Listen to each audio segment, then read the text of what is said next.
to go to a social event where you didn't know people, or very anxious to speak in public? Well, I have felt this way before, and I bet most of you guys have felt this way before at least once in your lifetime. So today, I want to share with you 4 key things that have helped me get out of my social comfort zone.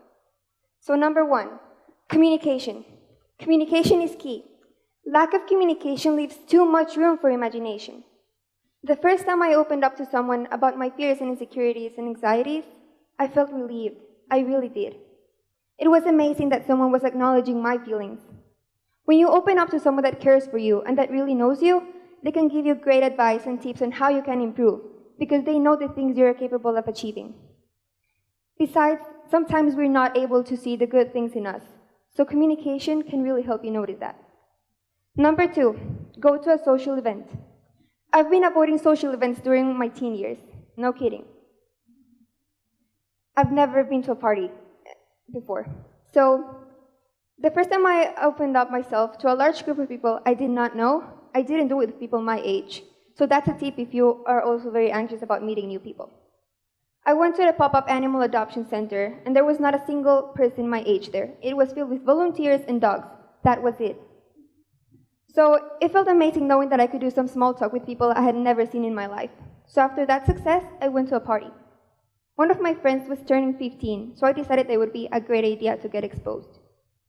When I got there, it was filled with people my age, and I don't know what I was expecting there, and music. Not my favorite thing. But I did it again, because I knew what I was supposed to do now. So when I got there again, people, not my favorite thing, and music that is not my taste. But now I can pinpoint exactly what I do not like about parties, and I can tell you the type of social events I do like. Number 3, apply for a job. One of my best friends showed me a picture that a person was hiring new people because he was opening up new bakeries in Guatemala City. So I decided to send an email. Since I do not have a CV, it was filled with projects I have accomplished at school, talks I have delivered, and a baking blog. I also included why they should hire a teenager. Within 3 hours, I had a response. Now, I'm not saying you have to get the job, but at least apply for it, because that's an incredible way of experiencing real life. On my way there, I thought about telling my mom to please just take me back home, because it was not worth it. I did not have a CV, so why would they hire me? People in my peer group are not usually seen applying for jobs, so what will people think about me? I do not need the money because I still live with my parents. And what will the current employees there think about working alongside a teenager? The second I remembered all of the things that I have accomplished, the second people started texting me or posting on my Facebook wall how proud they were of me, it all went away. Applying for a job is really important. You really get to know yourself because they ask questions that you have never really asked yourself. And number 4, speak at a conference. According to Forbes, about 10% of society is totally okay with public speaking. They even love looking at a large audience. Another 10% has a phobia. Even the thought of it may cause them a lot of stress.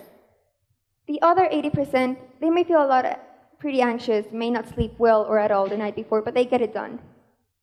At school, we get exposed twice a year to public speaking. Back then, I would try to find an excuse as to why I should not do public speaking. That it didn't add value, that I wasn't comfortable with it, that it was causing me more stress than I was benefiting from it. I even used to have this theory that said if a kid with a broken bone or an injury does not have to do PE, why does a person with fears and anxieties have to do public speaking? But you know what? Eventually, the person with the broken bone or the injury will heal and go back to do PE. So when is the moment for the person with fears and anxieties to do public speaking? Maybe the moment is now. So I want to invite all of you to get out there of your comfort zone and do the things you love, because I believe we all have a reason to fight our fears. Thank you.